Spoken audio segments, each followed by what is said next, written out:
Hello there and welcome to the Python party. So today I'm going to show you how to make a ghost game, and it is going to be really cool. So what it's going to happen is you will be prompted to answer this question. So you are in a room, there are 3 doors, and there is a ghost that is hiding behind one of these doors, and this is selected randomly, and you have to pick which door you want to go into without getting the ghost. So really, it's just random guess luck, and you just have to try to get, well, not the ghost. So I'm going to start up my program, and this is called Stanley's Python Editor, and I'm on Ubuntu. So we're going to go over here and get ourselves situated. Alright, so I need to open up a new file. And there. Now what we're going to do is start with showing you each of the individual parts in Python that you need to know, just basic stuff. So starting off, a comment, you just type the hashtag. Like you do hashtag sweet. Well, in this case, let's call it hashtag ghost game. So what the hashtag does is a comment. And comments cannot be seen when you run the program. It's just for you to know when you're looking at the code what you did, or for example, if you had to find research from a website, you can put the link in a comment. All you need to do is put a hashtag in the beginning of the line. Now we're going to do from random import randint. And I spelled import wrong. But what this does is it tells your computer where to get the files needed to execute, to run your program.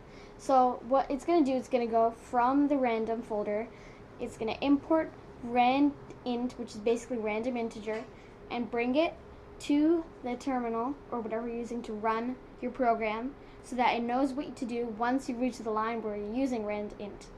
So then I think we have that covered. Now we're going to start with print. So print is a simple thing. It's basically when you want to put words, integers, strings, you just want to say them, you just want to have them written when the reader comes up and starts your program. So print, there are 3 ways to do it. I'm going to show you all 3. So first of all, you print space, quotation marks, and whatever you want to say. I'm going to say ghost game once again, and you close the quotation marks. If you don't close it, it's going to say something's wrong and none of your program is going to start. So then another one, print. Now I'm just going to take the apostrophe, just the one quotation mark, and you can write anything. I'm going to say by my name, Hiba. And the last way is print, and space, now it's bold, but before you put a space, immediately after print, start a parentheses. Then you just put quotation marks or just one quotation, and then you say anything else. So those are the 3 ways to write print. Now I'm going to show you how to assign a variable and why variables are important. So this is how you assign a variable. Start with naming it anything you want. That's going to come first. So this is feeling brave. And then equal sign is what's in the middle. Equals is assigned to, and I'm going to write true. So this is how you assign a variable, and both of these sides don't need to be like this, but what you need to have is something on one side, something on the other side, with the equal sign in the middle. So this feeling brave is the name of the variable, and is assigned to, that's what the equal sign means, true. So anytime feeling brave is going to come up, you can just immediately interpret that as true. Now this is important when you have code, is so that if you have long text and long stuff going over here, like for example, you have a really long string of text, and that would be without the true. And you don't want to type it every time it's going to pop up, every time you want to print it. All you need to do is say print feeling brave, and what's going to print is what's on the right of the equal sign. It's just going to print all this random letters over here. But we're going to stick with true. So whenever feeling brave comes up, you know it's true. And then set the score for the game. There has to be a score in every game. So score, that's what I'm going to call it, equals 0. Because The score always has to start at a 0, otherwise, well, in this game at least, because otherwise it doesn't really make any sense. And I did not put quotation marks here or an apostrophe on each side, if you notice. That is because when you have numbers and you want to be able to do mathematics, for example, addition, subtraction, multiplication, other stuff, and other stuff with it, you want to keep it without the quotation marks, meaning it is an integer now. So what I could do is now with this integer without the quotation marks, I could say print score times 4, and that's of course going to be 0, but it's going to show you what the answer would be because it is not in quotation marks. Now another quick thing is that if you have something that's in quotation marks and you want to make it an integer, and this is of course a long way, but you surround it with parentheses and round parentheses right there, and then before it you're going to say int, and then I can still say print score times 4. It's still going to be 0, but it's just a different way to show you that this is an integer. I'm going to take it out because I find extra characters are not needed and they could get more confusing. So now I'm going to show you a loop, and this is the while loop. So this is the introductory line. So while feeling brave, which is my variable, and you have to have a colon after that. When you press enter, you'll notice you have an indentation, and that is because it's showing you that you are inside the while loop. So what a loop basically is whatever is indented below the introductory line, it's going to all come together with that first line. So basically, while feeling brave, and like I said before, if you see feeling brave, you need to remember that that is true. So what I'm basically saying is while true, then whatever is under here is going to happen while it is true. And it is true right now because I already set feeling brave to true. So whatever's under here is going to happen. So next, inside the while loop, while it's indented, you don't want to take out that indentation because then the whole thing doesn't work. Well, not the way you want it to. So then I'm going to name another variable called ghost door. That's the name of it. Then the equal sign. Then I'm going to use what I imported from random file over here. It's called randint, random integer. Randint. And then I'm going to say 1, comma, 3, and close the parentheses. So what I am doing here is I am assigning the variable ghost door to a random integer, but as you can see in the parentheses, it has to be between 1 and 3. So it could be 1, 2, or 3, not 0, not 4. And it's not going to be in the middle, like not going to be 1.5. Okay, then we're going to print. So print 3 doors are ahead of you. And I'm doing this in separate lines just because I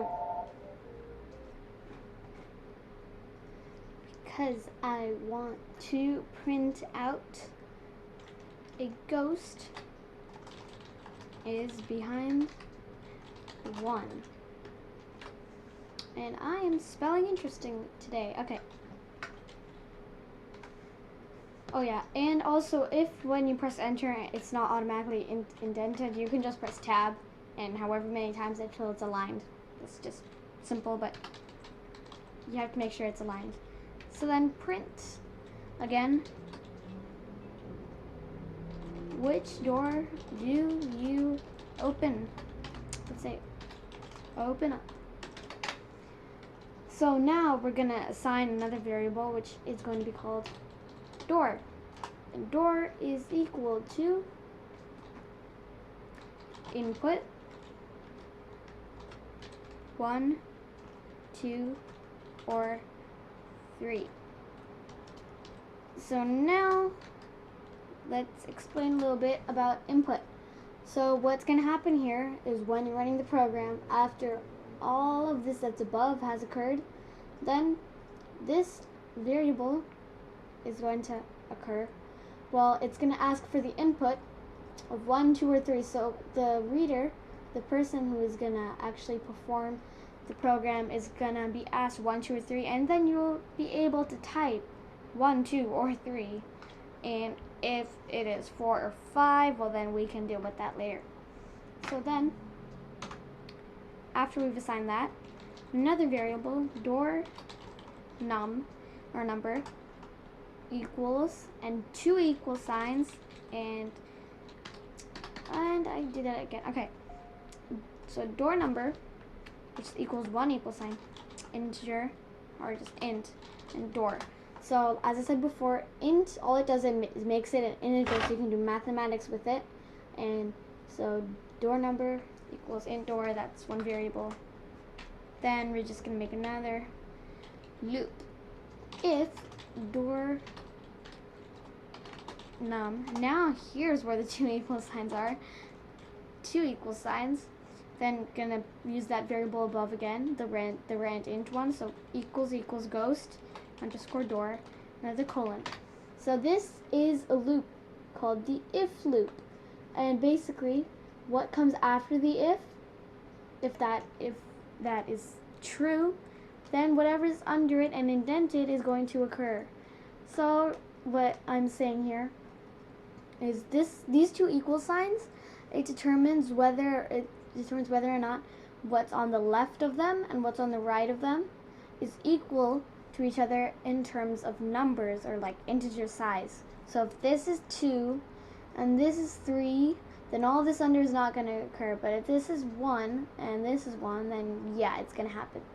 So basically these two is not for variables, it's for numbers, the integers. Now in the if loop, I'm going to print ghost. So basically what happened here, let's break it down. If the number that the person picked, so over here in the input area, if the number that the person picked is equal to the random integer that was picked above, then of course they picked the door that had the ghost and they died. So then and we have to put the tabs for the indentation. Then we're going to say feeling brave is no longer true, because why would you be brave if you just saw a ghost? So now it is false. Really bold, huh? Okay. Now we're gonna go back to the same line, the same like if we were to draw a vertical line up, it starts at the same place where if starts. So it's not inside the loop, it's outside, and then we're gonna say else. Now what else does is if whatever happens to the right of that if is not true, then else is gonna occur. So then to make the indentations, else print you are safe. So this is the case where you do not pick the number that has the ghost and you went through the door that was completely safe and open. And that's why it's pink. You see, this is all pink because I forgot to end the quotation marks. Otherwise it's not going to work. Then I'm going to print again. You enter the next room, and so now you're in another room, and your score has to go up. It's not just going to be 0. So score, as we assigned earlier above, is now equal to score plus 1. Now this is a bit confusing. All this means is score plus 1.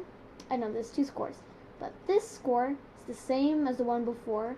So if this is 0, then it's going to be 0 plus 1. If this is 2, it's 2 plus 1, and it's 3. Then we go back to the beginning, print run away, print again in a new line, game over. Now I'm just going to go back over here and show you what I did wrong. We need to show the score. So I'm going to do the way to print as I did up here, the parentheses, game over. You scored, and close the quotation marks. Now we need to show the score variable that's over here. And how are we going to do that? Well, after the quotation mark, put a comma, space, the name of the variable that you assigned above. So this is score. So basically, what is going on here. It's going to print game over, you scored, and whatever the score up here or up here is, it's going to show that. And it's going to be shown as an integer, but turned into a string. But let's not get into that. So now I'm going to try to run it, and yes, that's my kitty background. So I'm going to open up a terminal, and as you can tell up here, the Stanley's Python editor, it shows you what inside what file, what directory you are in, so it's much easier to run your file through a terminal. So I'm just going to do cd workspace, and workspace Python inside there. Then I'm going to run this. So how you run it, you say Python space and then the name of your file, so ghost game, and enter. And that did not work out well. Oh, that's my mistake, because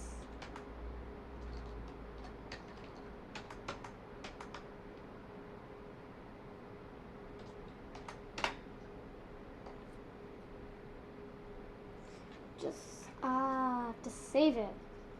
Don't forget saving.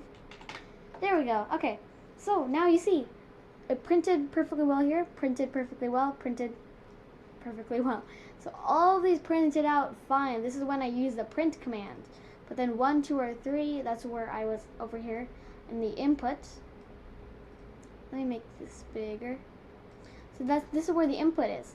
And as I said, that the person who is who's playing the game is going to be asked if they want to open door 1, 2, or 3, and see, I can type here. So which one should I do? 1, 2, 3. I'm gonna do 3. It comes up, press enter, and that was the ghost. I scored 0. So let's try that again. 1, 2, 3. I'm gonna do 2. You are safe. You enter the next room. 3 doors are ahead of you. Ghost is behind 1. Which door do you open up? 1. You are safe once again. 2. And ghost. So now I scored 2, and I'm going to double check if that was correct. So I safe once, safe twice. Yeah. So see, the score is perfectly correct. So as you can tell, this is how to make a ghost game. Thank you very much for watching, and stay tuned for more programs. And as a little note, this program, I got the idea from the book Help Your Kids with Computer Coding, and it has lots of amazing programs, Scratch, Python, CSS. It's really easy and fun. So thank you for watching, and please subscribe if you liked this video. It's free.